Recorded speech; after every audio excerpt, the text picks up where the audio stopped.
दोस्तों दुनिया में एक से एक शौकीन आदमी हैं और अपनी शौक को पूरा करने के लिए पता नहीं किस किस हद तक जाते हैं। ये वीडियो निकल कर आती है यूनाइटेड स्टेट ऑफ अमेरिका से, जहां पर एक इंसान ने अपनी गाड़ी को इस तरीके से काटा कि उसमें उसका पालतू सांड जो है वो फिट हो सके। तो भाई साहब ने ये पालतू सांड के लिए पूरी गाड़ी काटी और फिर उसको फिट कर कर सड़क पर लेकर चल दिया। पर लेकिन ये इतना डरावना दृश्य था कि कई सारे लोग इसको देखकर काफ़ी ज़्यादा भयभीत हो गए और उन्होंने इसकी वीडियो बनाकर जो है वो पुलिस को सेंड कर दी।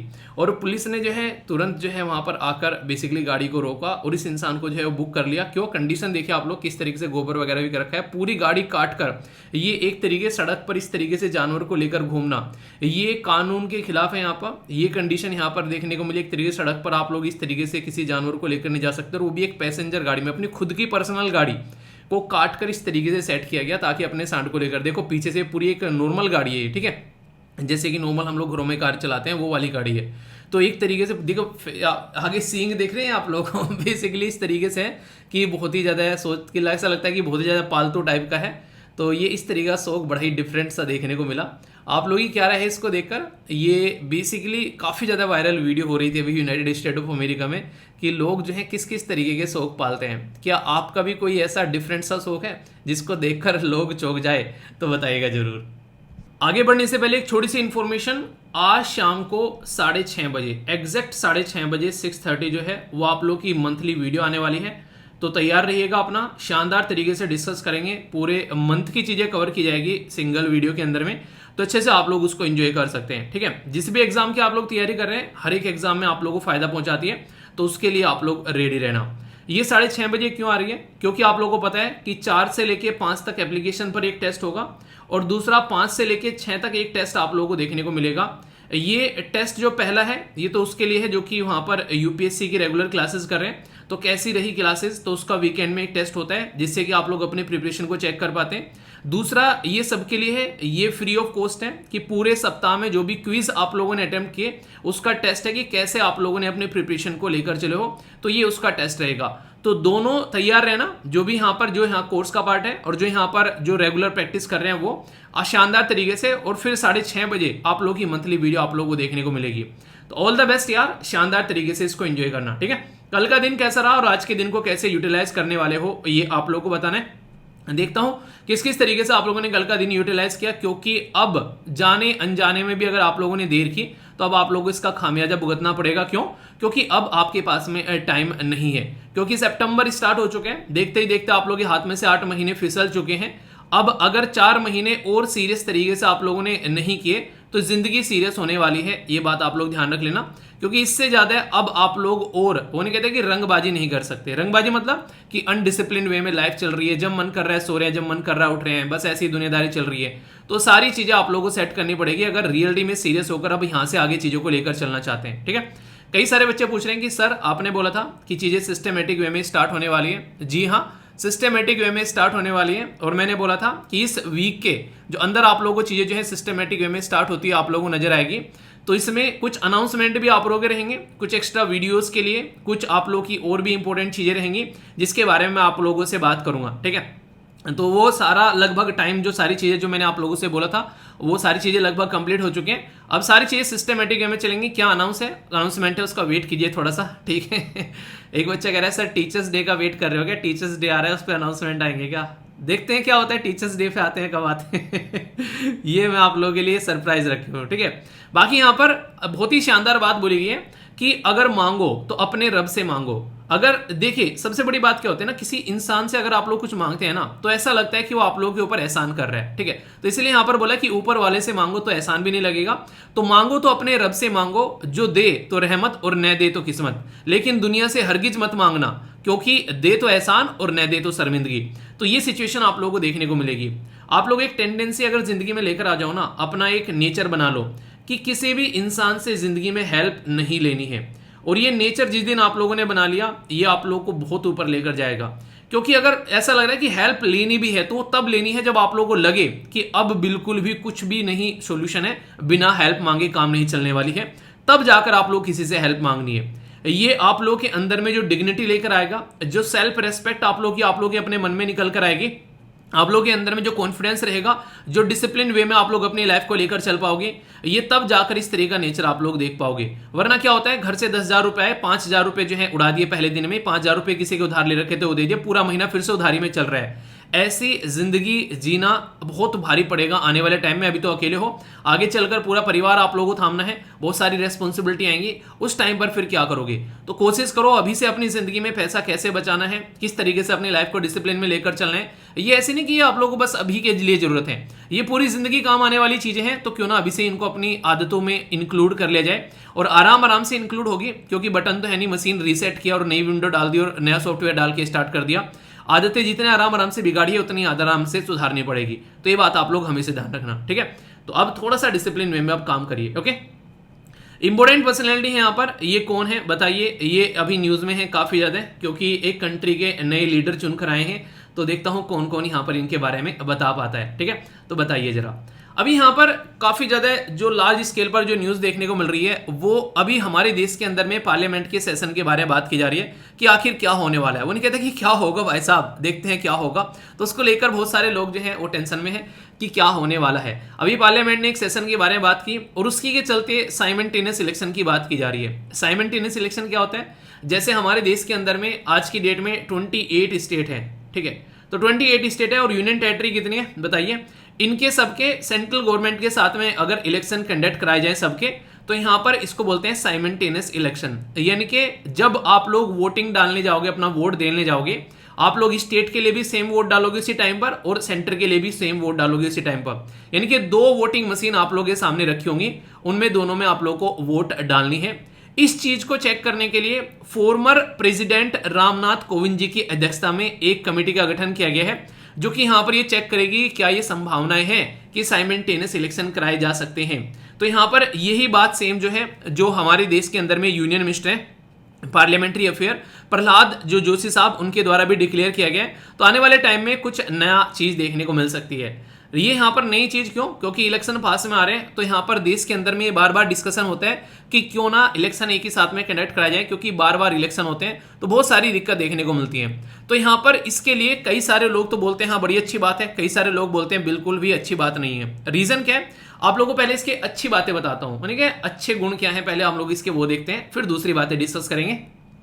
अच्छी बातों में अगर आप लोगों को लगे कि हाँ एक साथ में इलेक्शन होना चाहिए, तो क्या फायदा होगा आप लोगों से कोई पूछे। सबसे पहले तो यही होगा कि कहीं ना कहीं आप लोग बोल सकते हैं कि सारी पॉलिटिकल पार्टी जो है एक साथ में इकट्ठा होकर आएंगी इसके ऊपर डिसीजन लेने के लिए कि हाँ ऐसा होना चाहिए, तो सबकी सहमत यहां पर देखने को मिलेगी, ठीक है। इलेक्शन कमीशन ऑफ इंडिया का काम जो है वो एक ही बार में जो है निपट जाएगा, बार बार जो है इन चीजों के चक्कर में नहीं पड़ना पड़ेगा, ठीक है। तो कहीं ना कहीं आप लोग बोल सकते हैं कि जो बार बार इलेक्शन होते हैं उस टाइम पर मॉडल कोड ऑफ कंडक्ट लगाना पड़ता है। तो सारे राज्य के अंदर में जो भी स्कीम्स वगैरह या आगे अनाउंसमेंट जो होने वाले होते हैं, सारी जो सोशल सिक्योरिटी की स्कीम है वो सब होल्ड पर डाल दी जाती है। ये ध्यान में रखते हुए लोगों को प्रॉब्लम फेस करनी पड़ती है जब इलेक्शन होते हैं, तो पॉलिटिकल पार्टी जो है अपने अपने प्रचार करती है। हालांकि जिनको कोई ज्यादा एक तरीके से नहीं, एक तरीके से जो कोई ज्यादा सीरियस तरीके से अपना काम नहीं कर रहे हैं, उनको तो मजा आता है, वो उसको फेस्टिवल की तरीके से लेते हैं कि हाँ एंजॉय करना है, कुछ टाइम ऐसा रहेगा, छुट्टियां मिलेगी और मजे चलेंगे, ठीक है, वो सारी चीजें। पर लेकिन सबसे बड़ी बात क्या होती है, सबसे बड़ी बात ये होती है कि यहाँ पर अभी हम लोग मैंने मान लीजिए सेंटर के इलेक्शन हुए, उसके बाद में फिर स्टेट के इलेक्शन हो रहे हैं, तो जरा जरा से देर में यहाँ पर बार बार ये चीजें चलती रहती हैं कि फिर से यहाँ पर इलेक्शन कमीशन ऑफ इंडिया जो है फुल बिजी रहते हैं इस पर्टिकुलर प्रोजेक्ट के अंदर में। आज इलेक्शन हो गए, फिर इलेक्शन हो रहे हैं, फिर से इलेक्शन हो रहे हैं, तो पूरी सिक्योरिटी फोर्सेस को मूव करना और सारी चीजें, वो सारी चीजें नहीं होगी, फिर जरा से झटके में जो है काम निपट जाएगा।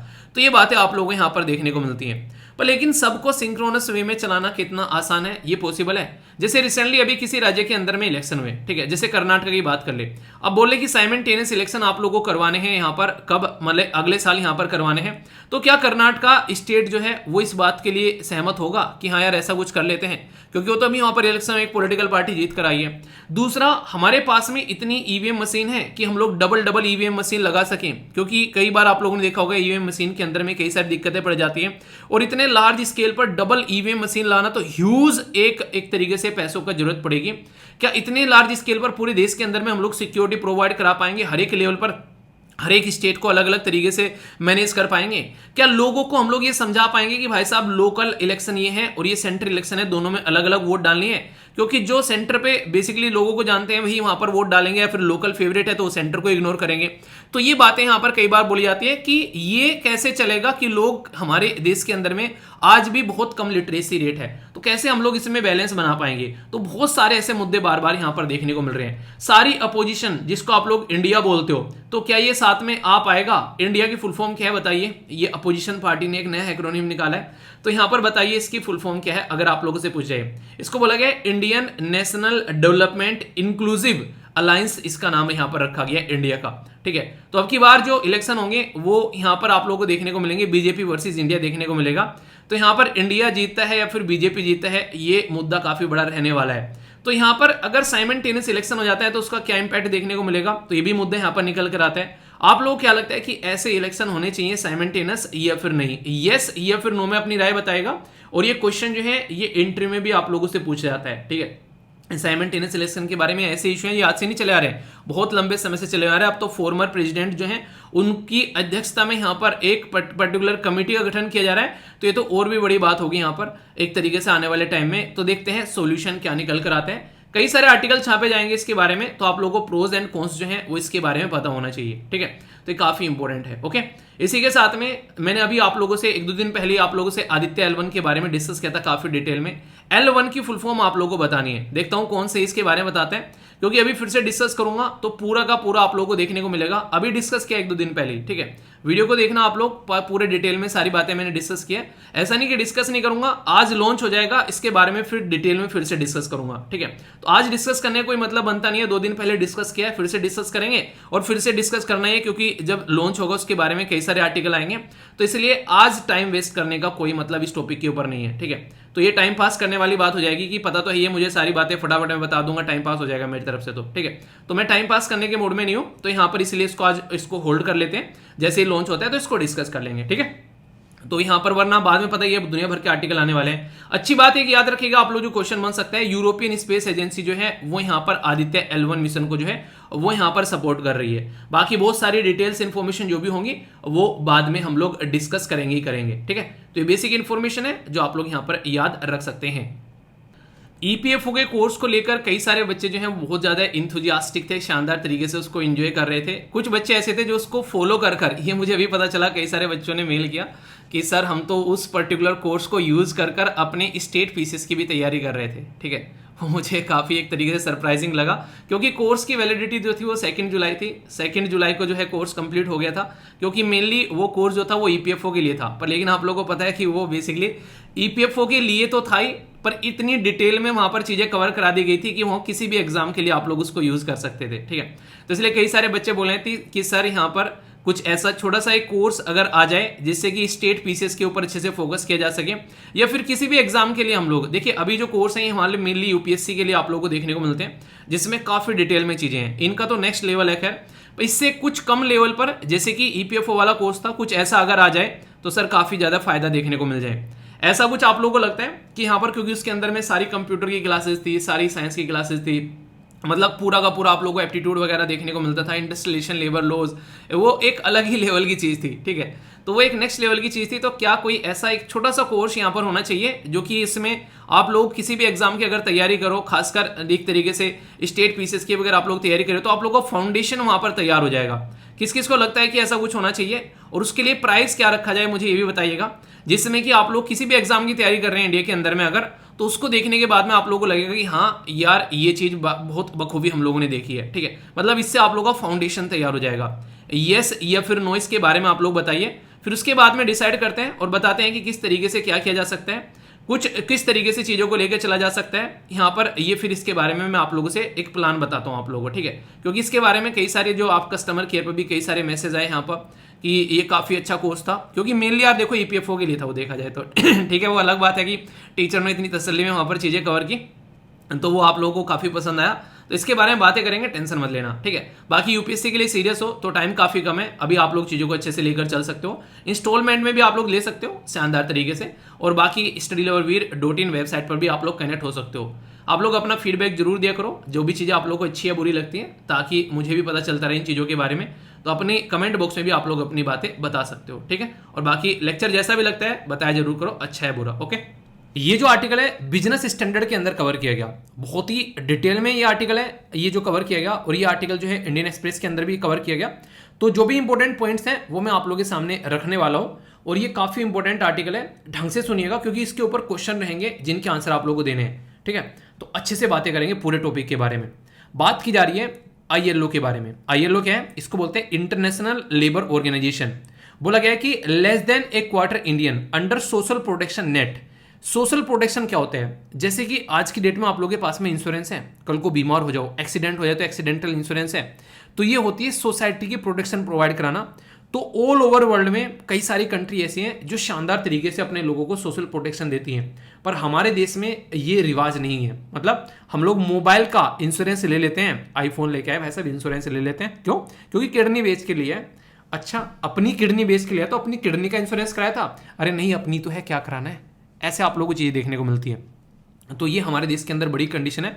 तो बात की जा रही है यहाँ पर आर्मी के अंदर एक अच्छी चीज़ मुझे ये लगती है, अगर आप लोग आर्मी के अंदर सेलेक्ट हो जाते हो तो लाइफ टाइम यहाँ पर आप लोगों को देखने को मिलेगा कि जो कि एक तरीका इंश्योरेंस मिल जाता है, मेडिकल फैसिलिटीज़, ठीक है। अभी बातें कर रहा था मैं अपने पापा जी से, तो मैंने बोला कि इंश्योरेंस के बारे में बातें की, मैंने कहा इंश्योरेंस करा लेते हैं। तो मेरे माइंड से निकल गया, मैंने कहा किन से बातें कर रहा हूँ क्योंकि पापा जी आर्मी से रिटायर हैं, तो उनके पास में तो लाइफ टाइम का इंश्योरेंस मिला हुआ है।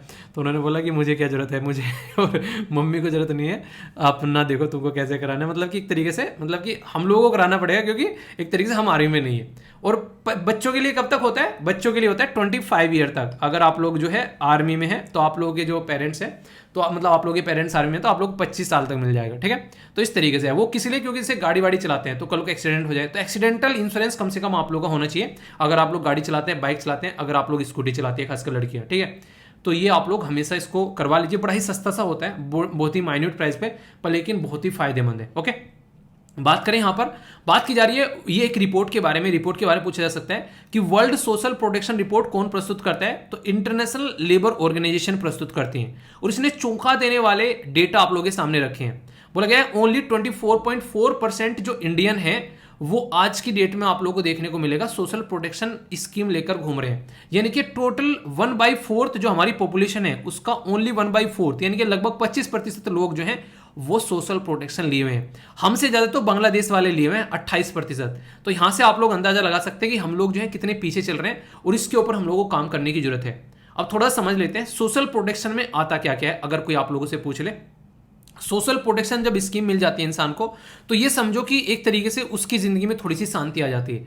सोशल प्रोटेक्शन जैसे कि ह्यूमन है तो उसको ह्यूमन कैपिटल बनाना है। वो कैसे बनेगा? अच्छी एजुकेशन दे दो उसको, अच्छी हेल्थ की सर्विस दे दो, तो वो क्या बनेगा? ह्यूमन कैपिटल बन जाएगा। मैंने आप लोगों को बताया था हमारे देश में 1968 में जब यहाँ पर जो नेशनल एजुकेशन पॉलिसी लाई गई थी, उस टाइम बोला था कि हमारी जीडीपी सकल घरेलू उत्पाद का हम लोगों को 6% खर्च करना है अपनी एजुकेशन के ऊपर। भाई साहब आप लोग सोचकर हैरान हो जाओगे, आज तक भी 2% खर्च नहीं कर पाए। 6% तो 1967 में, 1968, 1970 में आप लोग बोल सकते हैं, और अभी हम लोग 2022 में बैठे हैं, तो आज तक भी हम लोग जो है इसको यहाँ पर प्रस्तुत नहीं कर पाए। 6% दूर की बात है, 2% भी, तो ये दिक्कत है यहाँ पर। अगर यहाँ पर इंसान जो है गरीब है तो उसको कई सारी सपोर्ट प्रोवाइड कराई जाती है। आप लोगों ने जनधन स्कीम के बारे में सुना होगा। यहाँ पर अभी आप लोगों ने यहाँ पर दुनिया भर की जो आज के दिन में सोशल प्रोटेक्शन स्कीम, जिसमें से आप लोगों को देखने को मिलती है कि लोगों को अनाज प्रोवाइड कराया जाता है, ये आप लोगों को देखने को मिलते हैं। इकोनॉमी में रिफॉर्म आप लोग यहाँ पर निकल कर आते हैं सोसाइटी के वेलफेयर के लिए, ठीक है। तो यहाँ पर पूरे सोसाइटी को एक तरीके से आगे लेकर चलने की कोशिश की जाती है। सोशल प्रोटेक्शन का मतलब ये होता है कि सोसाइटी के अंदर आप लोगों को प्रोटेक्शन प्रोवाइड कराई जा रही है। सोशल प्रोटेक्शन में एक सोशल कोहेजन है, इसका मतलब होता है सामाजिक एकता, यानी कि एक साथ मिलकर रहते हैं, कोई दिक्कत होती है उसके साथ में लड़ते हैं, तो ये भी एक तरीका सोशल प्रोटेक्शन ही है। यानी घर में किसी एक इंसान को कुछ हो जाए तो पूरा परिवार जो है उसके साथ में सपोर्ट में खड़ा रहता है, तो है ना एक तरीके की सोशल प्रोटेक्शन। ये भी इकोनॉमिक रेजिलियंस, अगर कोई इकोनॉमी के अंदर में लचीलापन हो। आप लोगों को पता है 2008 में जब रिसेशन आया, मैंने आप लोगों को ये बात कई बार बताई है पहले भी, पूरी दुनिया की इकोनॉमी जो है वो बर्बाद हो गई। पर लेकिन हमारे देश की इकोनॉमी बर्बाद नहीं हुई। उसका बस एक रीज़न था कि हम लोग सेविंग पे ऊपर फोकस देते हैं, ठीक है। और दुनिया क्या करती है, जितना कमाया उसको खर्च कर दिया, फिर इन्वेस्टमेंट कर दिया। तो हम लोग जो है सेविंग के ऊपर ज़्यादा खर्च करते हैं। आप लोगों ने देखा होगा, माँ बाप अक्सर बोलते हैं कि हमने तो अपनी काट ली, अब तुम देख लो कैसे करनी है। ये बोलते हैं बस आप लोगों को, पर लेकिन आप लोगों के लिए फिर भी बहुत कुछ करके जाएंगे, ठीक है। ये आप लोगों ने देखा होगा, ये पेरेंट्स का प्यार होता है। वो अपनी ज़िंदगी पूरी जिस तरीके से काटी उन्होंने काट ली, पर ये नहीं कि बच्चे की ज़िंदगी वैसा सुधर जाए, उसके पीछे लगे रहते हैं पूरा। तो ये है हमारी फैमिली सोसाइटी का सिस्टम जो आप लोग देख सकते हैं।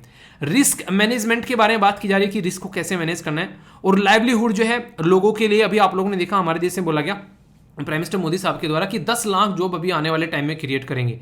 तो कहीं ना कहीं लोगों को, इकोनॉमिकली वीकर सेक्शन को यहाँ पर सपोर्ट प्रोवाइड कराने की बात की जा रही है। तो ये सारी चीजें जो हैं सोशल प्रोटेक्शन की कैटेगरी में आती हैं। फसल बीमा योजना किसानों के लिए आप लोग यहाँ पर देख सकते हैं। प्रधानमंत्री जो स्वास्थ्य योजना के बारे में अगर बात कर ले यहाँ पर, ठीक है, जो एक तरीके से जन धन स्कीम हो गई यहाँ पर, इस तरीके से महिलाओं के लिए आप लोगों को स्कीम देखने को मिलेगी, बच्चों के लिए। और ये सारी चीजें हमारे संविधान में भी कहीं ना कहीं मेंशन कर रखी है कि सोसाइटी के वेलफेयर के लिए, इसीलिए डीपीएसपी डाली गई है, directive principle of state police, इसीलिए डाली गई है। कौन से पार्ट में है डीपीएसपी और किस आर्टिकल से किस आर्टिकल तक है, कमेंट बॉक्स में बता दो। पॉलिटी के अंदर जाकर रिवाइज कर लेना, डिटेल में चैप्टर प्रोवाइड करा है, ठीक है। इसके बारे में आप लोगों को बताना है। अभी थोड़ी सी बात अगर करूं, दुनिया में सबसे अच्छे लेवल पर अगर सोशल प्रोटेक्शन के बारे में आप लोग बात करें तो आप लोगों को देखने को मिलेगा मंगोलिया, इसी के साथ में न्यूजीलैंड, इसी के साथ में सिंगापुर, यहां पर आप लोगों को नजर आ जाएगा, ठीक है, सिंगापुर, इसी के साथ में ऑस्ट्रेलिया, ठीक है। तो ये वो कंट्री है जहां पर 100% सोशल प्रोटेक्शन है लोगों के लिए, यानी कि सारी की सारी जनता कवर कर रखी है। और ये आप लोग यहां से समझ सकते हैं, ठीक है। पर लेकिन ये सोशल प्रोटेक्शन अगर आप लोग जाएंगे खासकर एशिया वाले रीजन में, जैसे हमारे देश हो गए, बांग्लादेश, पाकिस्तान, ये वाले रीजन, यहां पर आप लोगों को ज़्यादा देखने को नहीं मिलेगी, क्योंकि यहां पर कंट्री की पॉपुलेशन काफ़ी ज़्यादा आप लोगों को नजर आती है। खासकर लो देखने को मिलेगी, सबसे लोअर आप लोगों को अफगानिस्तान के अंदर में, वहां तो खाना मिल जाए बहुत बड़ी बात है, सोशल प्रोटेक्शन तो दूर की बात है। फिर इंडिया, नेपाल, पाकिस्तान, यहां पर इतने कम वर्कर हैं कि सोशल प्रोटेक्शन के अंदर लेस देन 5% वर्कर आप लोग यहां पर देखने को मिलेंगे जो इसके अंदर कवर किए गए। तो जरूरी है इसके ऊपर फोकस देना।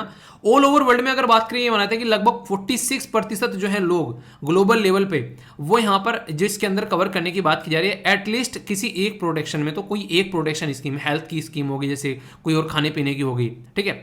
तो यहाँ पर बाकी की बहुत सारी जनता ऐसी है जो अनप्रोटेक्टेड घूम रही है, उसके ऊपर फोकस देने हैं। वर्किंग एज जो पॉपुलेशन है उसके बारे में अगर बात करें, जो कि लगभग 4 बिलियन लोग आप लोगों को देखने को मिलेंगे, वो भी आधे आप लोग ऐसे हैं जो कि इनको प्रोटेक्शन प्रोवाइड कराई गई है, ओनली हाफ, ठीक है। तो इससे आप लोग अंदाजा लगा सकते हैं। जेंडर इक्वलिटी के बारे में बात करें तो वुमेन कवरेज जो है वो काफी पीछे है। एक मैन को बोला जाता है कि भाई साहब तू करा ले, तो क्योंकि तू कमाने वाला है घर में, पर वुमेन को फिर भी यहाँ पर आप लोगों को देखने को मिलेगा उतना कवरेज। तो ये भी एक काफी बड़ा इशू देश के अंदर में देखने को मिलता है। तो ये वो सारी चीजें जो रिपोर्ट बता रही है, ये सारी बातें मैं नहीं बोल रहा हूँ, हमारी कंट्री के अंदर सिचुएशन आप लोगों को देखने को मिलेगी। लो इन्वेस्टमेंट किया था सोशल प्रोटेक्शन स्कीम के अंदर में, जिसकी वजह से दिक्कतें देखने को मिलती है, क्योंकि गवर्नमेंट इन्वेस्टमेंट नहीं करेगी तो कैसे निकल कर आएगा। तो इसके ऊपर काम करना काफी जरूरी है। इंडिया सोशल सिक्योरिटी जो बेनिफिट है वो lower than 5% of the per capita आप लोगों को देखने को मिलेगा, जो कि अगर दूसरी कंट्री में जाओगे तो ये आप लोग बहुत हाई देखने को मिलेगा। रिसेंट हालांकि कुछ इनिशिएटिव आप लोगों को देखने को मिल जाएंगे इनके बारे में अगर बात करें, जैसे कि अगर बात करें एमजी नरेगा के बारे में आप लोग यहाँ पर बात कर सकते हैं। हायर कवरेज यहाँ पर देखने को मिल रहा है, लोगों को कम से कम जॉब मिली यहाँ पर। इंटरेस्टिंग चीज बताऊं आप लोगों को, एमजी नरेगा ने बहुत सारे लोगों को सुसाइड करने से बचा लिया कोविड-19 के टाइम पर, वरना इतने सारे लोग सुसाइड करते हुए नजर आते हैं, क्योंकि रोजी रोटी नहीं मिल पाती। तो वो एमजी नरेगा ही था जिसको हम लोग को अप्रिशिएट करना चाहिए। तो ये चीजें आप लोग समझ सकते हैं। और बहुत सारी ऐसी स्कीमें जिनके बारे में आप लोग आइडिया रखेगा। प्रधानमंत्री जो आप लोगों को देखने को मिल रही है श्रम योगी मानधन योजना, इसी के साथ में नेशनल पेंशन वाली प्रधानमंत्री जीवन ज्योति, ये सारे मातृत्व जो यहाँ पर सुरक्षा बीमा योजना, अटल पेंशन, ये सफाई कर्मचारी सेल्फ, ये सारी वो स्कीम है जो कि यहाँ पर सोशल प्रोटेक्शन प्रोवाइड कराती है अलग अलग सेक्शन के लोगों को। तो ये काफी इंपॉर्टेंट है यहाँ पर। तो ये सारी चीजें जो है चीजों को सुधारती हुई यहाँ पर नजर आएंगी, ठीक है। तो ये आप लोग याद रखिएगा।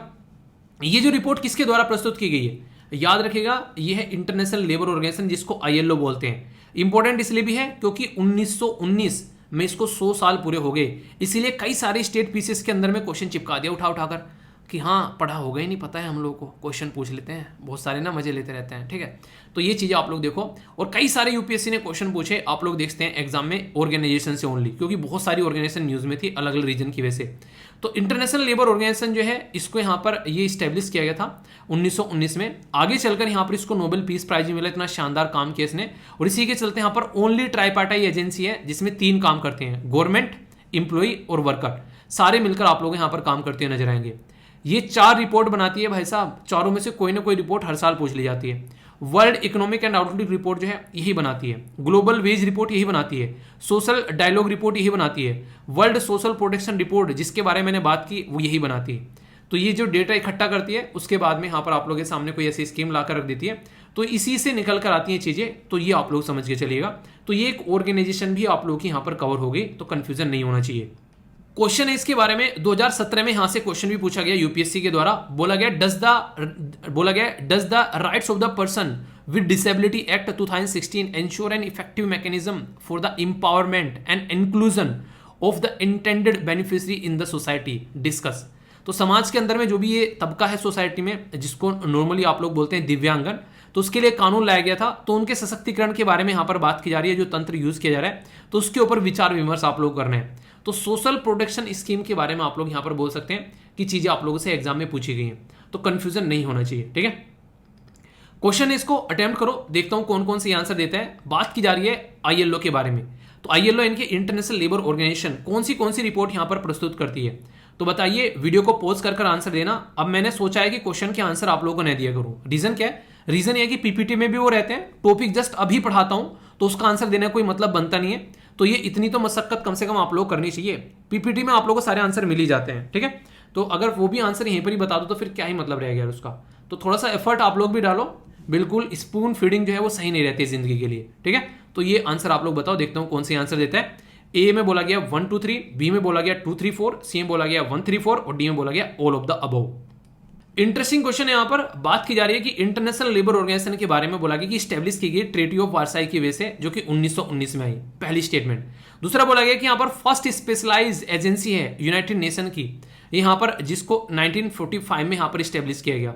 ये ओनली ट्राइपार्टाइट एजेंसी है यूएन की, ये बोला गया। तो सही आंसर आप लोगों को बताना है। ए में बोला गया 1 and 2, बी में बोला गया 2 and 3, सी में बोला गया 1 and 3 एंड डी में बोला गया ऑल ऑफ द अबव। सही आंसर बताइए इसका क्या होगा। पीपीटी के अंदर मेंशन है, और ये अगर आप लोग देखना चाहते हैं तो वो स्लाइड भी एक बार दिखा देता हूं फिर से, ताकि आप लोग समझ सके सही आंसर क्या होगा। 1945 में कहीं लिखा हुआ है कि आप लोगों को लिए 1945 में बनाई गई है। सीधी सीधी बात है यार, कॉमन सेंस। गलत है स्टेटमेंट भाई साहब, बिल्कुल गलत है। आंसर क्या हो गया अब समझ जाओ। आप समझदार को इशारा बहुत है, सारी मेरे से पूछोगे क्या? यूपीएससी ने क्वेश्चन पूछा आप लोगों से प्योरली कॉमन सेंस के बेस पर। मैं गारंटी देता हूं अगर थोड़ा सा भी माइंड से रिलैक्स कर इस क्वेश्चन को पढ़ोगे ना, आप लोग आंसर देकर इसका निकल जाओगे। बात की जा रही है अटल पेंशन योजना के बारे में। मुझे कुछ नहीं पता इस स्कीम के बारे में, फिर भी मैं इसका आंसर दूंगा, देखना कैसे। बोला गया it is a minimum guarantee pension scheme mainly targeted at unorganise sector worker. पहली स्टेटमेंट में ये बोला गया है। दूसरी स्टेटमेंट में क्या बोला गया? Only 1 member of the family can join the scheme. तीसरा बोला गया कि same amount of the pension is guarantee for the spouse for the life after the subscriber death. यानी कि जो इंसान है उसकी डेथ हो जाती है, अगर लड़का लड़की है तो उसकी वाइफ या फिर हस्बैंड को वो स्कीम का फायदा मिलेगा। लग रही है देखने में सही बात बोली गई है। आप लोगों को लगता है भाई साहब ऐसा कौन करेगा कि only 1 member of the family can join the scheme? क्यों भाई साहब, दूसरे मेंबरों के साथ में भेदभाव के? ये कोई ऐसी स्कीम थोड़ी ना है कि यहाँ पर इंसान को दूसरे को नहीं मिलेगी। अटल पेंशन योजना है यार, सब इंडिविजुअल है, फैमिली के पार्ट, उनकी खुद की जिंदगी है, राइट टू लाइफ है उनको भाई साहब, आर्टिकल 21 के तहत। ऐसा कुछ पॉसिबल है? तो आप लोग यहां से अंदाजा लगा सकते हैं। ओनली ये स्टेटमेंट भी अगर आप लोगों ने पकड़ ली ना, ऐसा होगा कि मेरे बड़े भाई को मिल गई, छोटे भाई को नहीं मिल रही है, मम्मी को मिल गई स्कीम, पापा को नहीं मिल रही है, ऐसा हो सकता है कभी? तो ये बिल्कुल गलत चीज हो गई। कॉमन सेंस है प्योरली। आंसर क्या हो गया? सी हो गया। तो इस तरीके से तैयार करो यार, कोई भी आंसर जो है वो आप लोगों को छूटेगा नहीं, और कोई भी क्वेश्चन जो है वो आप लोग गलत नहीं होगा। प्रैक्टिस इस लेवल की करके जाओ कि एग्जामिनर भी ये बोले कि यार इसके लिए क्वेश्चन बनाओ, तो कहां से बनाओ। तो ये आंसर राइटिंग का हो गया, और यहाँ पर ये यूपीएससी का हो गया, और ये क्वेश्चन आप लोगों के लिए फ्रेम किए गए शानदार तरीके से। तो इनको अच्छे से आप लोगों ने एंजॉय किया। दोस्तों, आप लोगों ने एक कहानी सुनी होगी जिसमें लाल बहादुर शास्त्री जी के बारे में बताया जाता है कि लाल बहादुर शास्त्री जी ने जब देखा कि देश के अंदर अनाज की बहुत कमी है यार, तो इसका क्या सोल्यूशन निकाला जाए, तो कई सारे लोगों ने सजेस्ट किया कि क्यों ना पूरा देश जो है वो एक दिन का उपवास रखे, यानी कि खाना न खाए। तो इसके चलते उन्होंने सोचा कि हाँ ऐसा किया जा सकता है और इससे काफ़ी फ़ायदा भी देखने को मिलेगा। तो सबसे पहले उन्होंने वो चीज़ जो है वो अपने ऊपर इम्प्लीमेंट करी, यानी कि अपने घर वालों के ऊपर इम्प्लीमेंट करी। यानी कि मेरे बीबी और बच्चे अगर भूखे रह सकते हैं तो इसका मतलब ये है कि मेरा देश भी भूखा रह सकता है। तो ये एक लीडर की क्वालिटी है कि कोई भी अगर प्रॉब्लम है तो पहले उसे अपने ऊपर एनालाइज करके देखे, फिर देखे कि क्या इसका इम्पैक्ट पड़ेगा समाज के ऊपर, सोसाइटी के ऊपर, या फिर अपने इस प्यारे देश के ऊपर। तो ऐसे थे हमारे लाल बहादुर शास्त्री जी। उनके द्वारा एक काफ़ी शानदार नारा दिया गया था। उस नारे को कमेंट बॉक्स में बताओ, देखता हूँ किस किस को याद है। अभी क्यों आप लोगों को ये कहानी सुनाई मैंने?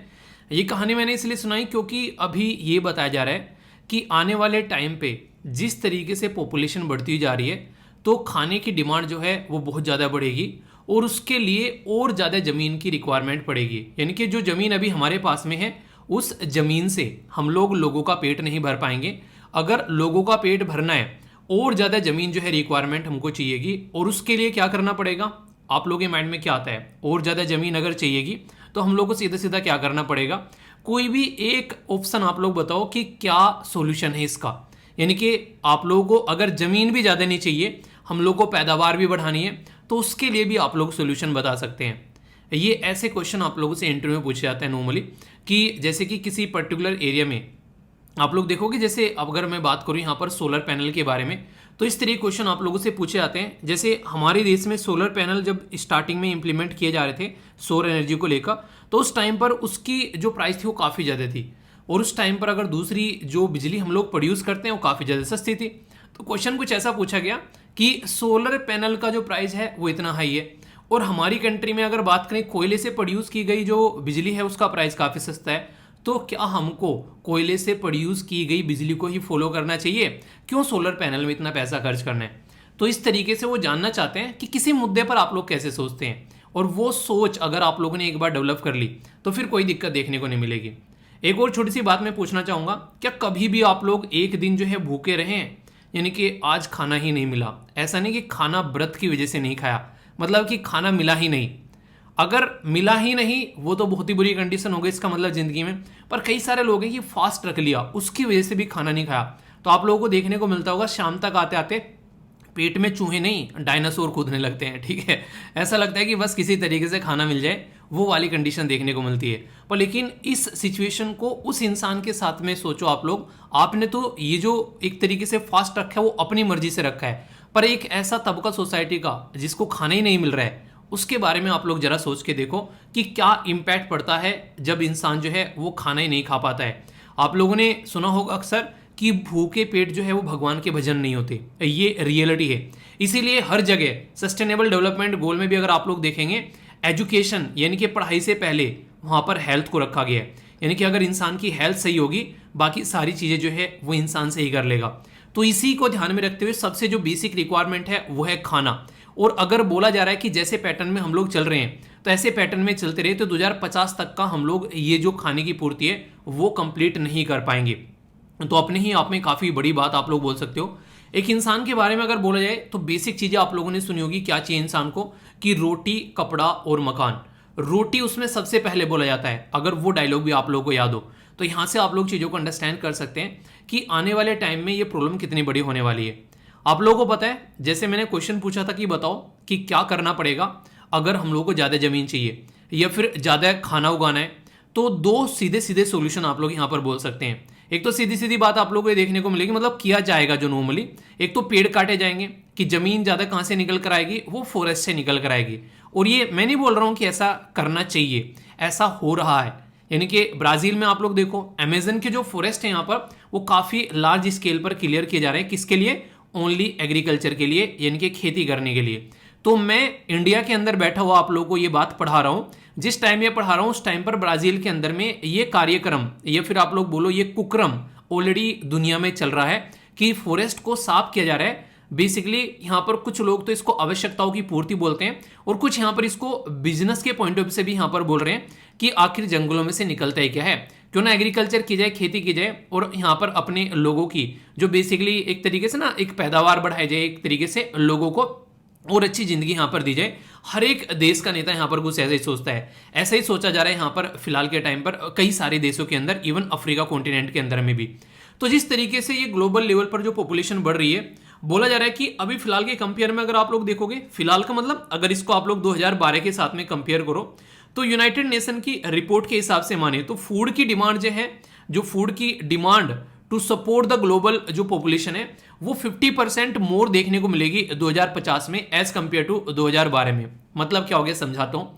अभी हम लोग 2012 से अगर कंपेयर करेंगे और हम लोग देखेंगे जब हम लोग 2050 में पहुंच जाएंगे, तो इसके बीच में आप लोग डिफरेंस देखो। 2050 में जब पहुंच जाएंगे तो 38 ईयर यानी कि 38 साल का डिफरेंस आप लोगों को देखने को मिलेगा।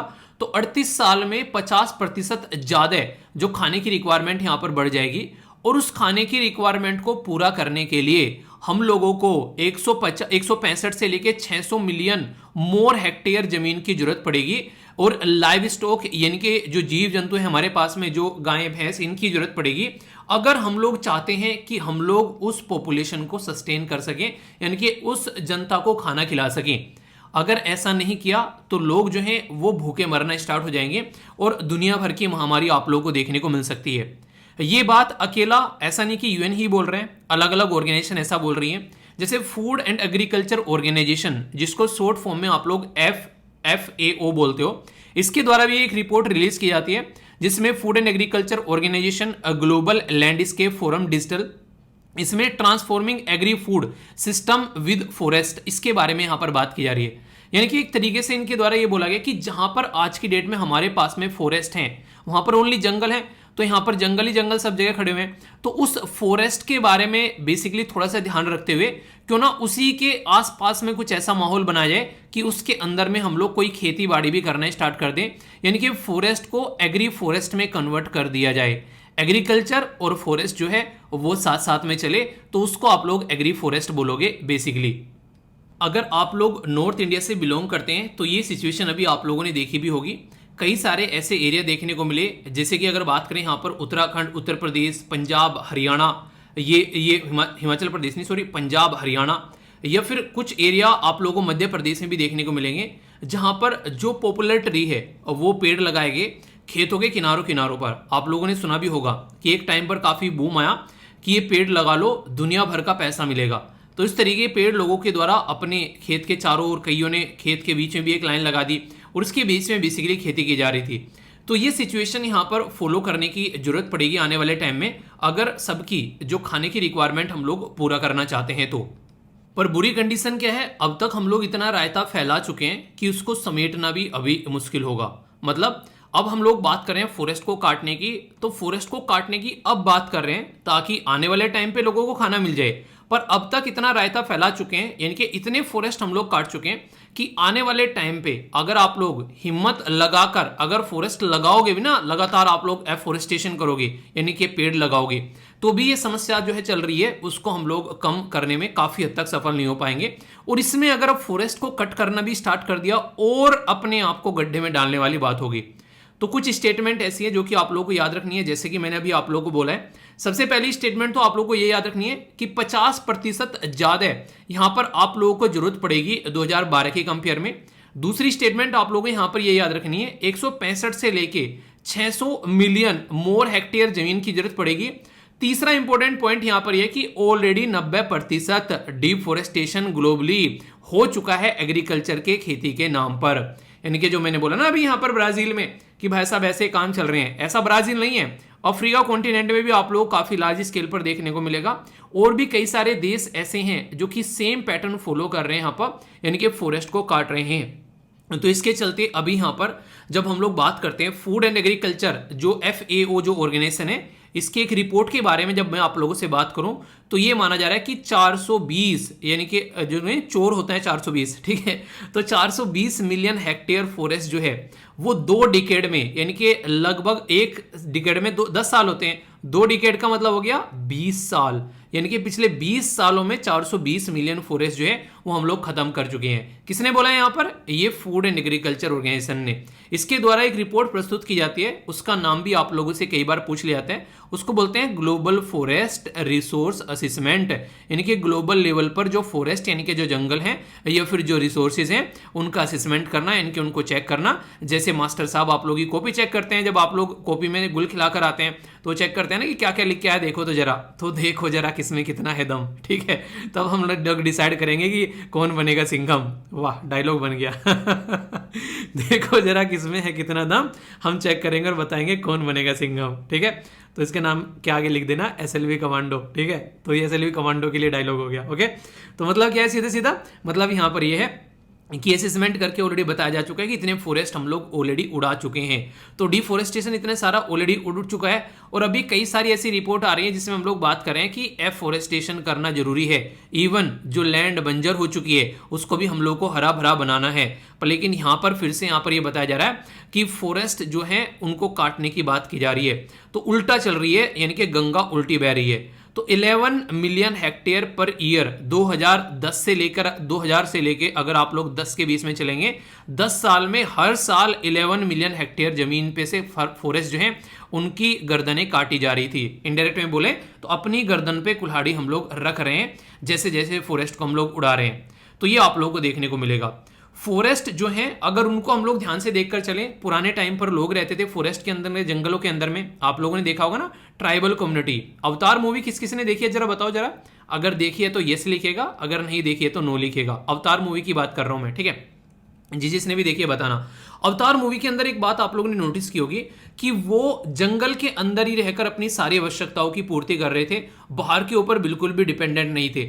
और ऐसे ही कई सारी ट्राइबल कम्युनिटी आज की डेट में भी आप लोगों को देखने को मिल जाएंगी कई सारे एरिया में, इवन हमारी कंट्री में अंडमान निकोबार वाले एरिया में भी, जो कि कंप्लीटली सस्टेनेबल हैं एक फॉरेस्ट एरिया पर, जिसमें सेंटिनलीज ट्राइबल कम्युनिटी के बारे में आप लोगों ने सुना होगा।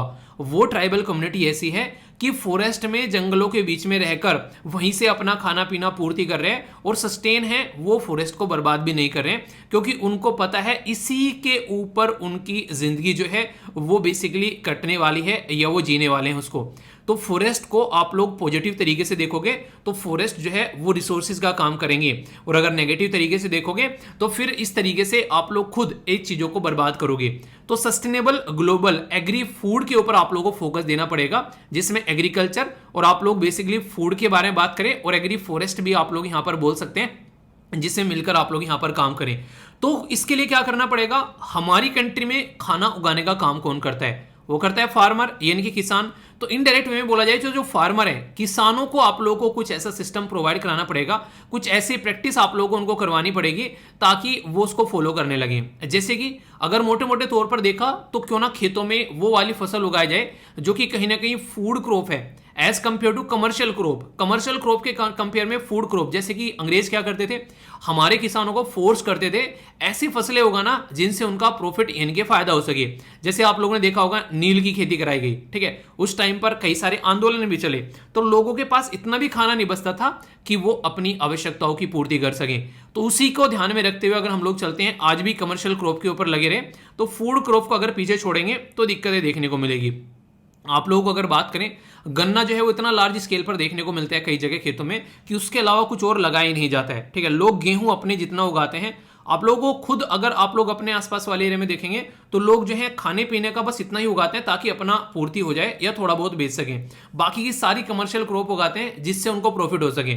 इसीलिए गवर्नमेंट के द्वारा एमएसपी स्टार्ट किया गया, जिसको आप लोगों ने मिनिमम सपोर्ट प्राइस बोला, उसी में से वो निकाल कर लेकर आए बेसिकली, ताकि लोग जो है इसको कमर्शियल क्रॉप की तरीके से ट्रीट करें। किसको? चावल को, यानी कि राइस को, और व्हीट यानी कि गेहूं को।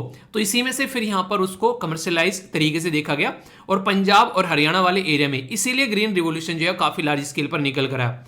तो ये कुछ ऐसी चीजें हैं जो आप लोग याद रखिएगा। तो इसी के साथ में एक छोटा सा और काम, जो छोटे छोटे हमारी कंट्री में किसान हैं उनके ऊपर भी हम लोग को फोकस देना पड़ेगा, जिसके ऊपर हम लोग बिल्कुल भी फोकस नहीं दे रहे हैं। तो ये कई सारी ऐसी चीजें हैं जिसके ऊपर फोकस देकर चलेंगे तो सॉल्यूशन निकल कर आएगा। इसी के साथ में कई सारी जमीन ऐसी है जहां पर एनिमल को हम लोग चराते हैं, ठीक है। तो उनको देखना पड़ेगा, जो कि आप लोग नॉर्मली एनिमल को चराने के लिए लेकर जाते हैं। तो वो वाली जमीन जो है कई सारी ऐसी आप लोगों को देखने को मिलती है, तो वहां पर पेड़ भी होते हैं और चराने के लिए भी लेकर जाते हैं, तो उसका भी लोकल कम्युनिटी का पार्टिसिपेशन करके उसको कैसे यूटिलाइज किया जा सकता है वो आप लोगों को देखने को मिलेगा। ठीक है, यानी कि सॉल्यूशन तो है, किस तरीके से आप लोग अपनी जमीन को यूटिलाइज करते हैं वो देखने को मिलेगा। केयरफुली रिसोर्सेज को आप लोगों को लेकर चलना पड़ेगा, तब जाकर सॉल्यूशन यहां पर निकलेंगे। तो हवाबाजी में सॉल्यूशन नहीं निकलने वाले हैं, हवाबाजी में जो है भूखमरी बढ़ने वाली है, ऐसा आप लोग बोल सकते हैं। यहां पर आप लोग ही क्या रहे इसके बारे में, आप लोग अपनी राय बताइएगा। ये काफी इंपॉर्टेंट ऑर्गेनाइजेशन है जो कि ऐसी रिपोर्ट प्रस्तुत करती है, और इसके कई सारे इनिशिएटिव भी मैं आप लोगों को बताऊंगा। इसका नाम है फूड एंड एग्रीकल्चर ऑर्गेनाइजेशन। याद रखिएगा, आप लोगों को मैंने पहले बताया ऐसी ऑर्गेनाइजेशन कई बार क्वेश्चन में पूछ ली आती है। ये खुद बोलती है लेट देयर बी ब्रेड, यानी कि हर एक इंसान के पास में कम से कम यार इतना तो होना ही चाहिए कि उसको खाना मिल जाए, भूखा न सोए। अब ये कंट्री ऐसी है जिसने अपनी एक सिटी में एक ऐसी वेंडिंग मशीन लगाई है जिसमें से ब्रेड निकला करेगी। अभी कुछ दिनों पहले मैंने डिस्कस किया था आप लोगों से, बताइए वो सिटी कौन सी है, देखता हूं कौन कौन यहां पर उसके बारे में बताता है। तो फूड एंड एग्रीकल्चर ऑर्गेनाइजेशन ये यूएन की एक स्पेशलाइज एजेंसी है, और आप लोगों ने अक्सर देखा होगा कि यूपीएससी ने ऑर्गेनाइजेशन से रिलेटेड कई सारे क्वेश्चन जो हैं वो आप लोगों से पूछे गए। तो यहाँ पर रोम और इटली के अंदर आप लोग यहाँ पर हेडक्वार्टर बोल सकते हैं। इसी के साथ में यहाँ पर इसके डायरेक्टर जनरल कौन है वो बताना आप लोग। इंपॉर्टेंट डे यहाँ पर है इसका 16 अक्टूबर, जो कि इसकी एनिवर्सरी सेलिब्रेट की जाती है एक तरीके से फॉर्मेशन डे के रूप में। और सबसे इंपॉर्टेंट चीज क्या है वो है यहाँ पर ये, जिससे आप लोगों के डायरेक्ट एग्जाम में क्वेश्चन बनते हैं, जैसे कि state of world fishery and aquaculture, ये रिपोर्ट इसी के द्वारा प्रस्तुत की जाती है। स्टेट ऑफ वर्ल्ड फॉरेस्ट, जिसके बारे में मैंने आप लोगों से डिस्कस किया, यही बताता है कि कहां कहां पर जंगल काटे जा रहे हैं और कहां कहां पर बर्बादी हो रही है, देखो उसको। State of food security and nutrition, इसके बारे में भी यही बताता है। एग्रीकल्चर और फूड की क्या कंडीशन ये बताता है। एग्रीकल्चर कमोडिटी मार्केट यानी कि कमर्शियल मार्केट के बारे में बताते ये करता है। वर्ल्ड फूड प्राइस इंडेक्स भी इसी के द्वारा प्रस्तुत किया जाता है। ठीक है, कई सारे और अगर इनिशिएटिव के बारे में बात करें जो यहाँ पर फूड एंड एग्रीकल्चर ऑर्गेनाइजेशन, तो ये आप लोग याद रखिएगा। ग्लोबल इंपोर्टेंट एग्रीकल्चर जो हेरिटेज सिस्टम है, मॉनिटर करना डेजर्ट जो एक तरीके से जो locust situation through out the world, उसके ऊपर भी फोकस इसके द्वारा किया जाता है। ठीक है, लोकस्ट बेसिकली सिचुएशन। इसी के साथ में काफी इंपॉर्टेंट यहाँ पर है, ये याद रखिएगा, जिसको बोलते हैं कोडेक्स एलिमेंटेरियस कमीशन। ये यहाँ पर फूड के ऊपर बेसिकली काफी फोकस इसका रहता है। ठीक है, कि फूड किस तरीके से आप लोगों को यहाँ पर लेकर चलना है, तो उससे रिलेटेड यहाँ पर अगर बात करें तो फूड का स्टैंडर्ड क्या होना चाहिए ये उसके बारे में बताता है। और इंटरनेशनल ट्रीटी ऑन प्लानेट जो genetic resources for food and agriculture, ये आप लोगों को इससे रिलेटेड देखने को मिल जाएंगे। यानी कि ये वो इनिशिएटिव है यहाँ पर जिनसे आप लोगों से पहले भी क्वेश्चन पूछे जा चुके हैं और आगे भी क्वेश्चन पूछ ले, तो ये मत बोलना क्वेश्चन कहाँ से आ गया, भाई साहब यहाँ से आ गया। थोड़ा सा भी ध्यान रखोगे और रिवीजन करोगे तो क्वेश्चन एग्जाम में छूटने नहीं दूंगा। तो अच्छे से सुनो और ऐसे सुनो कि किसी को पढ़ा भी सको, ऐसे नहीं कि बस अपनी अपनी पूर्ति करनी है कि अपना अपना काम बनता और भाड़ में जाए जनता, वो वाला काम नहीं करना है। ठीक है, अपना भी काम बनता और दूसरों का भी काम बनता, तभी तो बनेंगे संता और बनता। ठीक है, तो अपना भी एंजॉय करना है और दूसरे के लिए फायदेमंद सोचना है। ओके, चलिए देखता हूं कितने अच्छे से आप लोगों ने टकटकी लगाकर सुना है इसको। अभी यहाँ पर चलते हैं अपना कौन सा सेशन, वो सेशन याद रखिएगा। एक बच्चा कह रहा है सर जो क्वेश्चन वाला सेशन है उसका नाम रख दो केबीसी कौन बनेगा करोड़पति। ठीक है, कई सारे क्वेश्चन फंसते हैं एग्जाम में उसमें केबीसी में, तो आइए अपने केबीसी सेशन की ओर चलते हैं, कौन बनेगा करोड़पति। ठीक है, तो यहाँ पर बेसिकली क्वेश्चन आप लोगों के सामने फूड एंड एग्रीकल्चर ऑर्गेनाइजेशन के बारे में पूछा गया कि global important agriculture heritage system, इसी के साथ में मॉनिटर एंड डेजर्ट जो यहाँ पर लोकस्ट जो सिचुएशन है थ्रू आउट द वर्ल्ड, उसके बारे में बात की जा रही है, जो टिड्डी का अटैक था बेसिकली। ठीक है, इसी के साथ में कोडेक्स एलिमेंटेरियस कमीशन, और नेक्स्ट यहाँ पर इंटरनेशनल ट्रीटी ऑन प्लानेट जो genetic resources and food and agriculture. तो ये किसके द्वारा यहाँ पर किसके इनिशिएटिव है ये आप लोग को बताना है, यानी कि क्या इसी के इनिशिएटिव है या इसका कोई चाचा भाई भतीजा भी है जो यहाँ पर पार्टिसिपेट कर रहा है। तो ए में बोला गया 1 2 3, बी बोला गया 2 3 4, सी बोला गया 1 3 4, डी बोला गया ऑल ऑफ द अबव। तो सही आंसर क्या है, वीडियो को पॉज कर कर आंसर देना वरना केबीसी से बाहर निकाल दूंगा। ठीक है, पार्टिसिपेट नहीं करने दूंगा तो इसलिए आंसर देख लो। ठीक है, आंसर क्या है, आंसर यहाँ पर डी, यानी कि सारे के सारे जो है वो इसी के चाचा फूफा भाई भतीजे सारे यहीं पर है। ठीक है, तो आंसर यहाँ पर डी हो गया। तो ऐसे समझ सकते हैं। इंटरेस्टिंग क्वेश्चन है, यहाँ पर बात की जा रही है कि 2000 से लेकर 2018 तक ऑलमोस्ट 100% डिफोरेस्टेशन ग्लोबली जो है वो यहाँ पर एग्रीकल्चर को लेकर अभी आप लोगों को देखने को मिला, यानी कि एग्रीकल्चर का एक्सपेंशन किया जा रहा है। इसके लिए यहाँ पर लगभग 100% डिफोरेस्टेशन किया गया। पहली स्टेटमेंट 420 मिलियन हेक्टेयर जो फॉरेस्ट है यहाँ पर वो लगभग 2 डेकेड में खत्म हो चुके हैं, ये FAO बोल रहे हैं। कौन सी स्टेटमेंट इनकरेक्ट है ये बताना है। फिर से बोल रहा हूँ, यहाँ पर नज़र डाल लिया करो वरना बड़ा पछताओगे, ठीक है। यहाँ पर नज़र नहीं डालोगे तो बहुत पछताओगे। तो only one, only two, both 1 and 2 या फिर नन ऑफ द अबो। तो सही आंसर क्या है, A B C F D, ये आप लोगों को बताना है। तो देखता हूँ सही आंसर यहाँ पर कौन देता है। हो गया अटेम्प्ट, चलिए तो कंप्यूटर जी जवाब बताया जाए, सही जवाब क्या है, मतलब आंसर इसके हिसाब से सही क्या है, वो है ए, यानी कि इनकरेक्ट है यहाँ पर बेसिकली फर्स्ट स्टेटमेंट। मैंने क्या बोला यहाँ पर, अभी 100% बोला था क्या, 100% जहाँ पर कंप्लीटली ऑल यहाँ पर एवरीथिंग ऐसा कुछ लिखा हुआ ना मिला ना वहाँ पर यूपीएससी का पेपर में, तो समझ लेना कि यूपीएससी ना आपके बेसिकली मजे लेने पर आ गया, तो वहीं पर पकड़ लेना उसको। तो ये बेसिकली यहाँ पर फर्स्ट स्टेटमेंट गलत है। ये 90% के करीब मैंने आप लोगों को बोला था कि अभी फिलहाल सिचुएशन देखने को मिल रही है कि एग्रीकल्चर की जमीन जो काटी जा रही है, वो सॉरी फॉरेस्ट जो काटे जा रहे हैं वो एग्रीकल्चर के लिए काटे जा रहे हैं, ठीक है। तो आंसर यहाँ पर इसका ए हो गया। तो है ना इंटरेस्टिंग क्वेश्चन। आर्टिकल को तब मजा आता है कंप्लीट करने में अगर उससे रिलेटेड क्वेश्चन भी आप लोग अटेम्प्ट कर लो, तब तो मजा है कि आप लोगों ने सुना है, और यही तो चैलेंज होता है, मतलब दिखाओ सोल्व करके, तो हाँ ये था भाई साहब आंसर, ये लो, तब आता है मजा। तो इस तरीके से करो तैयारी कि मजा आ जाए, ठीक है। चलिए एक और क्वेश्चन है आप लोगों के सामने। फूड एंड एग्रीकल्चर ऑर्गेनाइजेशन के जो फ्लैगशिप पब्लिकेशन है वो 4 हैं आप लोगों के सामने, नाम बताना है कि कौन से यहाँ पर इसके रियलिटी में प्रोग्राम है, कौन सा इसका नहीं है। तो स्टेट ऑफ वर्ल्ड फॉरेस्ट, इसी के साथ में state of food and agriculture, state of agriculture community और वर्ल्ड फूड प्राइस इंडेक्स। ए में बोला गया 1 2 3, बी में बोला गया 2 3 4, सी में बोला गया 1 3 4, डी में बोला गया ऑल ऑफ द अबोव। सही आंसर क्या है आप लोगों के हिसाब से, तो सही आंसर बताओ आप लोग, फिर मैं कंप्यूटर जी से पूछता हूँ, ठीक है। तो बताइए सही आंसर क्या है, फिर कंप्यूटर जी बताइए। अटेम्प्ट जरूर कर लिया करो मेरे दोस्त, वरना एग्जाम में बहुत ही प्रॉब्लम फेस करोगे, ठीक है। तो यहाँ पर प्रॉब्लम हो जाए तो कोई दिक्कत नहीं है, एग्जाम में नहीं होनी चाहिए। तो सही आंसर क्या है, और गिन भी लिया करो कितने क्वेश्चन में आप लोगों को प्रैक्टिस कराता हूं, जिससे आप लोगों को समझ में आ जाएगा कि क्वेश्चन भी प्रैक्टिस आप लोगों की साथ साथ में हो रही है, आर्टिकल भी आप लोगों का कंप्लीट हो जा रहा है, और आंसर राइटिंग भी आप लोग अच्छे से कर लेते हैं। तो वो सारी चीजें साथ में, इसीलिए बैलेंस डाइट है। बैलेंस डाइट को अच्छे से एंजॉय करो तो सेहत खराब नहीं होगी, कभी भी सेहत बनेगी और एग्जाम भी क्लियर होगा। आंसर क्या है, आंसर यहाँ पर डी, यानी कि सारे के सारे जो हैं वो इसी के प्रोग्राम है, जो कि एक एक कर मैंने काफी डिटेल में आप लोगों से डिस्कस किए हैं, तो कोई भी कंफ्यूजन आप लोगों को नहीं होना चाहिए। ये क्वेश्चन देखिए यूपीएससी के द्वारा 2016 में पूछा गया। इतना लंबा चौड़ा सा क्वेश्चन है भाई साहब, देख के ना इंसान जो है परेशान हो जाए, यार इसको पढ़ने में ही लग जाएंगे 2-3 मिनट तो, पर लेकिन रियलिटी में अगर कॉमन सेंस आप लोग यूज करोगे तो बड़ा ही पिद्दी सा क्वेश्चन आप लोगों को देखने को मिलेगा, ठीक है। आप लोगों को मैंने बताया कि कहीं पर भी ऐसी चीजें नहीं होती कि सब कुछ कवर कर लिया, ऑलमोस्ट सब कुछ हो गया, ये नहीं बचा वो, एक तरीके से ना कि ये टेक्नोलॉजी हर जगह इस्तेमाल कर सकते हैं, ये पर्टिकुलर आर्टिकल हर एक चीज़ों पे इंप्लीमेंट हो जाएगा, ऐसा होता है कभी। अब लोग यहाँ पर देखो बोला जा रहा है कि अकॉर्डिंग टू फूड जो अकॉर्ड है उसके हिसाब से globally important agriculture heritage system जो इनके द्वारा यहाँ पर ये लॉन्च किया गया था, इस सिस्टम के हिसाब से to the traditional agriculture system की ओवरऑल गोल क्या था इस इनिशिएटिव का।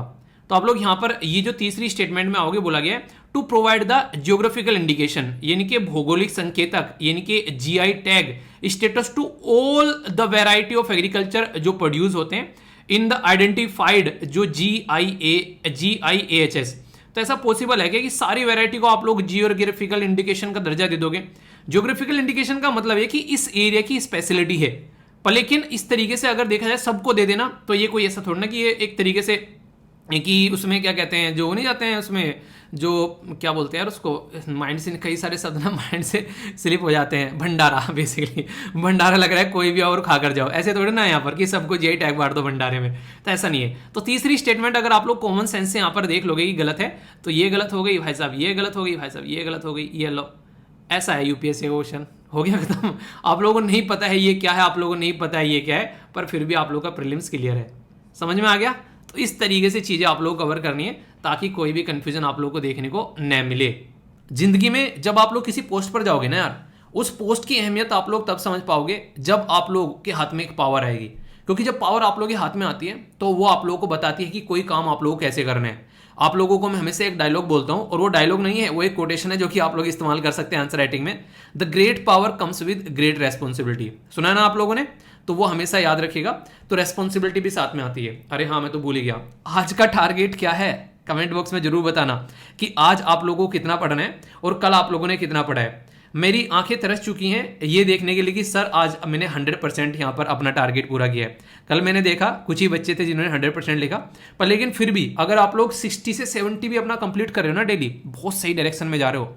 50 से ऊपर अगर आप लोगों का है, यानी कि जो आप लोगों ने डिसाइड किया है और 50% आप लोगों ने कंप्लीट कर लिया है, तो इसका मतलब अपनी पीठ थपथपानी है। 50 से ऊपर जितना भी ऊपर जाओगे उतने आप लोगों के लिए फायदेमंद है। 50 से नीचे अगर जा रहे हो जो डिसाइड किया था, तो फिर गाड़ी, फिर दिक्कत है नहीं है, फिर तो गई भैंस पानी में, तो फिर तो दिक्कत होने वाली है। तो ये याद आप लोगों को रखना है यहाँ पर। तो अपना टारगेट डेली लिखना है कमेंट बॉक्स में। इससे आप लोग जो चीज़ें याद रखोगे ना लंबे समय तक, वो आप लोगों के माइंड में घूमती रहेंगी, और इससे आप लोग जब चीज़ों को लिख लेते हैं तो आप लोगों के माइंड में सेट हो जाती है। इसीलिए कहते हैं कि इंसान को कहीं ना कहीं चीज़ों को लिख लिख कर याद करने की जो आदत होती है वो लंबे समय तक भूलता नहीं है उनको। बहुत सारे बच्चे हैं जो लिख लिख कर पढ़ते हैं, ठीक है, तो आप लोगों ने देखा होगा उसको। तो अपने नोट्स बनाया करो, उससे आप लोगों को लंबे समय तक चीज़ें याद रहेंगी। जो भी आप लोग करना है, जो आप लोग करना चाहते हैं, उसका एक खाका तैयार कर लिया करो डेली सोने से पहले। और फिर जैसे ही मॉर्निंग में उठो, टाइम टेबल फिक्स कर लो 6 बजे से अपना, कि 6 बजे इस तरीके से चीज़ें स्टार्ट करनी है और फिर जिंदगी को आगे लेकर चलना है। तो सही पैटर्न आप लोग फॉलो कर पाओगे।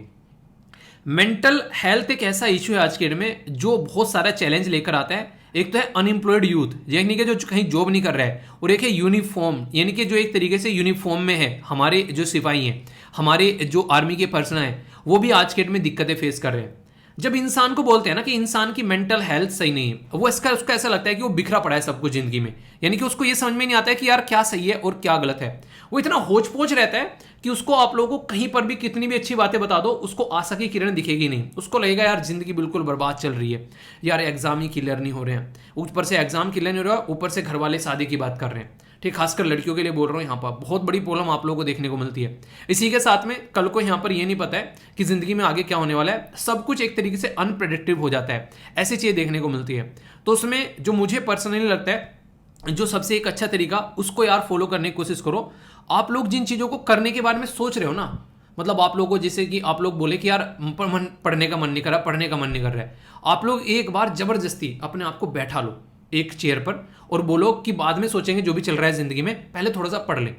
जो काम आप लोग करने हैं पहले थोड़ा सा वो काम निपटा लो, उसके बाद में आप लोगों के अंदर ना थोड़ी सी पॉजिटिविटी आप लोगों को देखने को मिलने लगी वहां से। और फिर ऐसे ऐसी चीज़ें छोटी छोटी करके ना यार आप लोग ना बहुत लंबा सफर तय कर सकते हो। जब जब मुझे टेंशन होती है तो मैं क्या करने लगता हूँ, मैं अक्सर अपना जो रूम है उसको साफ करने लगता हूँ। जो भी चीज़ें मुझे लगती हैं, मतलब एक तरीके से इधर उधर कई दिनों से मैंने टच नहीं किया, उनको थोड़ा सही करने लगता हूँ। ठीक है, अपनी जो बुक्स रखी हुई हैं उनको, उनके ऊपर थोड़ा सा जो एक आधी जो धूल जम गई उनको साफ करने लगता हूँ। तो इससे मतलब कि इंसान ना अपनी जो प्रवृत्ति है उसको समझना पड़ेगा पहले आप लोगों को, कि कौन सी ऐसी चीज़ें इसमें जाकर आप लोग इरिटेट होने लगते हैं, कौन सी ऐसी चीज़ें इसमें जाकर आप लोग टेंशन में आने लगते हैं। तो वहां से आप लोगों को अपने आप को संभालना आना चाहिए।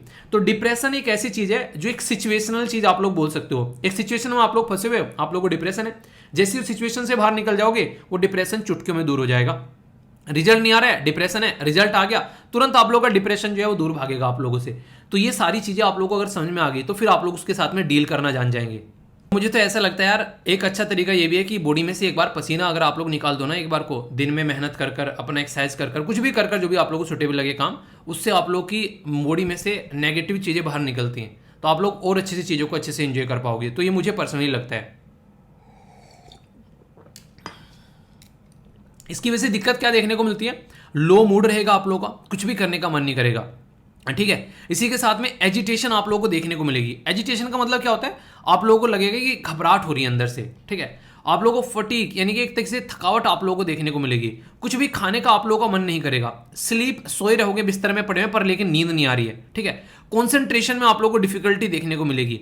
ये सारी चीज़ें जब इंसान को दिखने लगे तो उसको ये लगता है डिप्रेशन में है, पर लेकिन रियलिटी में आप लोग इससे बाहर निकल सकते हैं। अपने दोस्तों के साथ में थोड़ा सा चिल करो। ठीक है, जिंदगी को इतना टफ मत बनाओ यार कि बस यही जिंदगी बन गई है। ये जिंदगी का एक पार्ट है। जिंदगी में अगर 70, 80, 90, 100 साल जियोगे आप लोग, तो अभी आप लोग अपनी एज देखो, ये छोटे से आप लोग जोन में हो।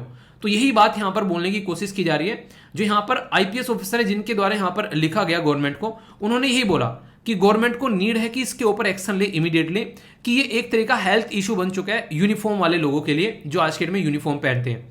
तो इसके लिए कम से कम कोई ना कोई पॉलिसी होनी चाहिए, क्योंकि बहुत सारे अभी ऐसे केसेस आप लोगों ने देखे होंगे जिसमें यह बात की गई है कि एक इंसान ने अपने ही साथियों को गोली मार दी। तो क्यों गोली मार दी, क्योंकि उसमें कई सारे केस ऐसे भी थे। एक ने बताया था कि हमेशा मुझे उल्टी सीधे शब्द यूज किया करते थे, कई बार मजाक उड़ाने लगते हैं, तो उससे इरिटेट हो गया तो भाई ने उठाकर गोली मार दी अपने दोस्तों को। तो ये कंडीशन आप लोगों को देखने को मिलेगी।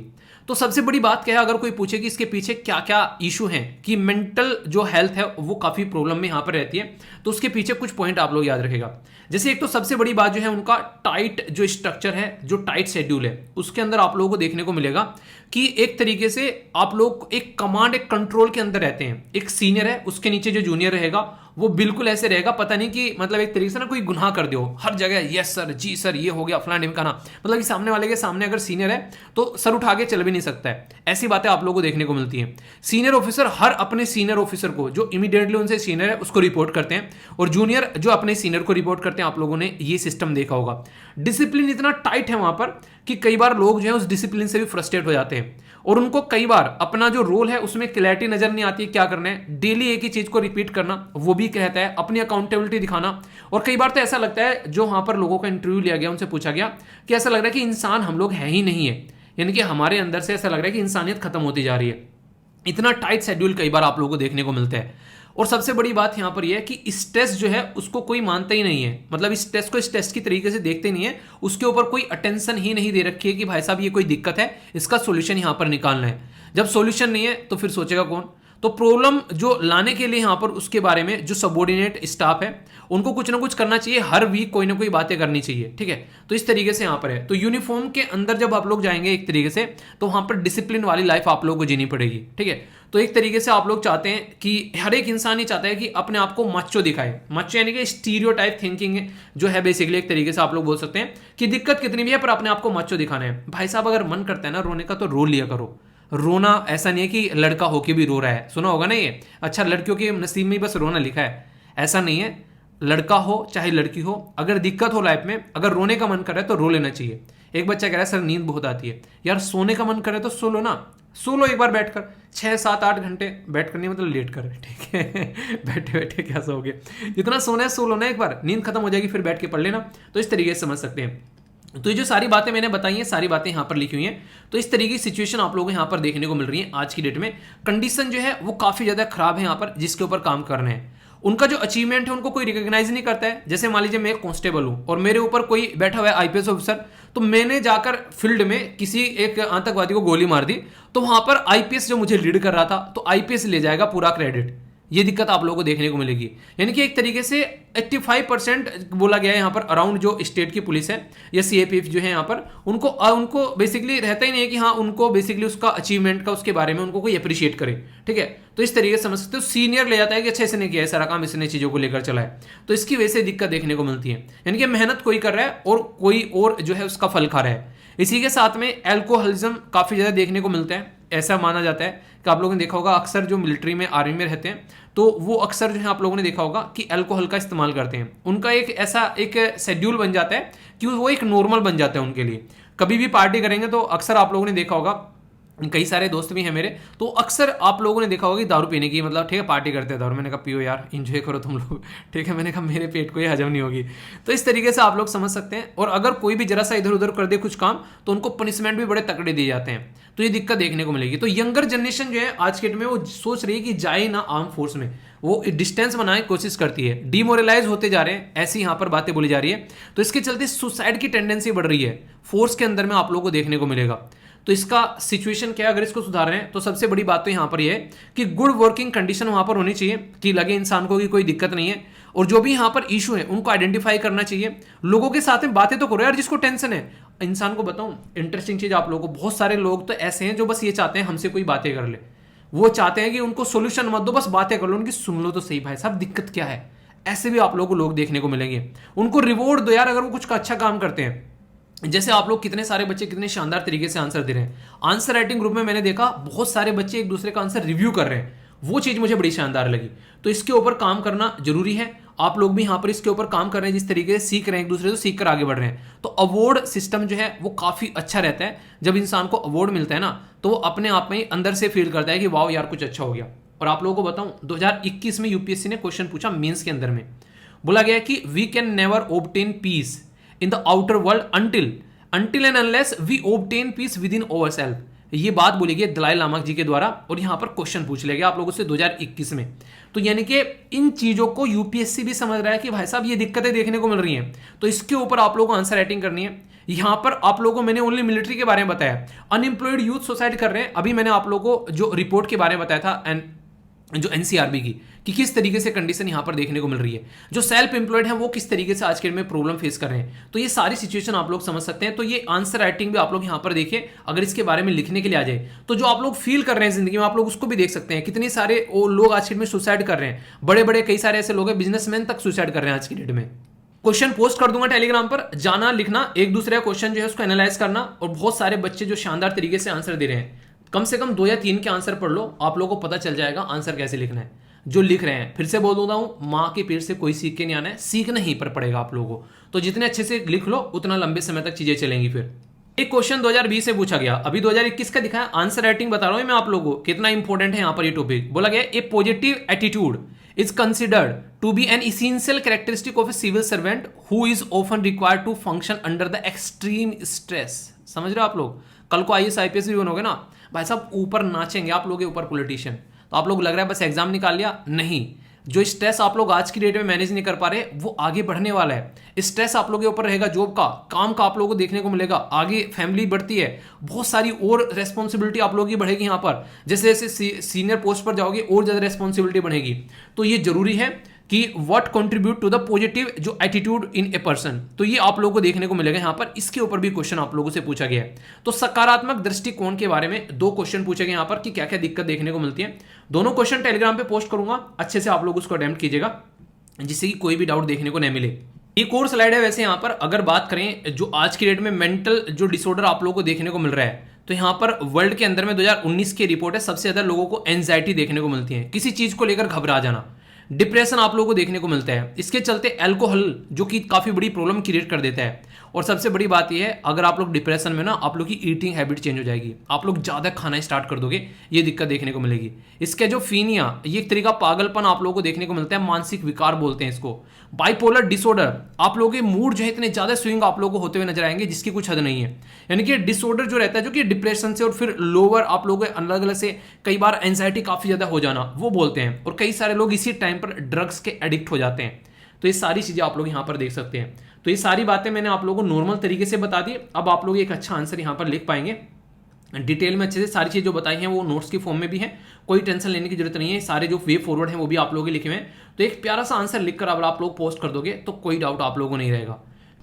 जो न्यूज मुझे काफी अच्छी लगी यहाँ पर, एक्टर माधवन साहब हैं, आर माधवन, उनकी रॉकेटरी मूवी किस किस ने देखी है बताइए। उसके जो उनको है अभी यहाँ पर हमारे देश के अंदर में film and television institute of India जो है उसके प्रेसिडेंट इनको बनाया गया है।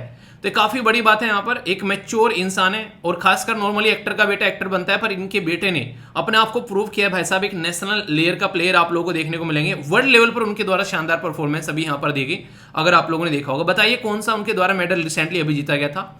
फिल्म एंड टेलीविजन जो इंस्टीट्यूट ऑफ इंडिया है, ये काफी इंपॉर्टेंट ऑर्गेनाइजेशन देखने को मिलती है, जो काफी पुरानी 1960 में बनाई गई, लगभग 60 साल पुरानी ऑर्गेनाइजेशन है। और यहाँ पर अभी फिलहाल टाइम पर इसके चेयरमैन आर माधवन साहब जो हैं वो बन चुके हैं और ये अपडेट हो चुका है, इंटरनेट पर भी जाकर आप लोग देखोगे। ये पर्टिकुलर जो ऑर्गेनाइजेशन है ये आती है ministry of information and broadcasting के अंदर में, और इसके जो मिनिस्टर हैं वो है अनुराग ठाकुर साहब। इन्होंने ट्विटर के ऊपर भी यहाँ पर इसके बारे में पोस्ट की थी, कांग्रेचुलेट करने के लिए माधवन साहब को। तो पर्सन इन न्यूज में डायरेक्ट क्वेश्चन आप लोगों से यहाँ पर पूछा जा सकता है, तो याद रखना, ठीक है।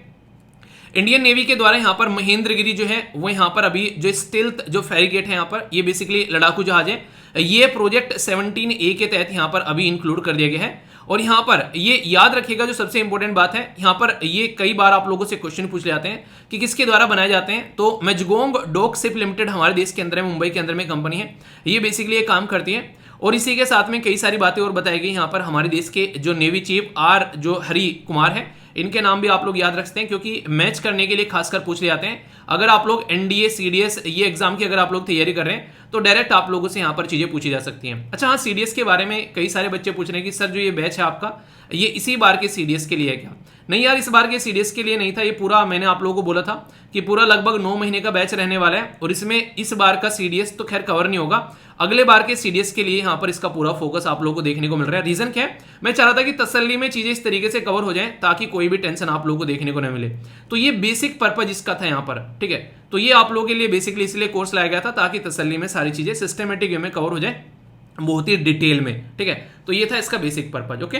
तो ये यहाँ पर आप लोग समझ सकते हैं इसके बारे में, तो एंजॉय कर सकते हैं। बाकी नेपाल ने भी यहाँ पर चाइना का जो मैप है उसको रिजेक्ट कर दिया है यहाँ पर, और यहाँ पर बोल रहा है कि पड़ोसियों को एक तरीके से एक दूसरे की रिस्पेक्ट करनी चाहिए, क्योंकि आप लोगों को पता है कि यहाँ पर फिलहाल जो है कल को चलकर नेपाल के ऊपर भी चाइना अपना दबदबा बना सकता है। पता चला तिब्बत की तरह नेपाल को बोला आजा तू तो मेरा दोस्त है, ठीक है।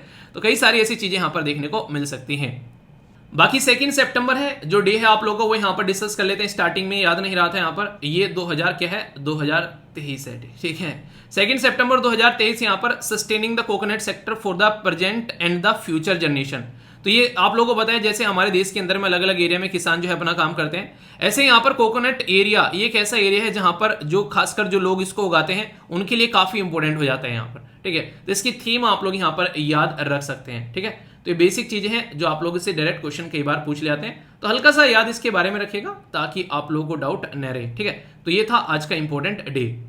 बाकी तैयार रहना, शाम को 4 से 5 जो है आप लोगों का एक टेस्ट है, फिर 5 से 6 जो है दूसरा टेस्ट है, और 6:30 बजे आप लोगों की जो देखने को मिलेगी वो होगी वीडियो, जो कि आप लोग की मंथली वीडियो होगी। उसको शानदार तरीके से आप लोगों को एंजॉय करना है, ठीक है। मैं आशा करता हूं कि आप लोग कोई भी दिक्कत, कोई भी समस्या, कोई परेशानी नहीं होगी, हो तो फिर भी बताना, उसको दूर किया जाएगा।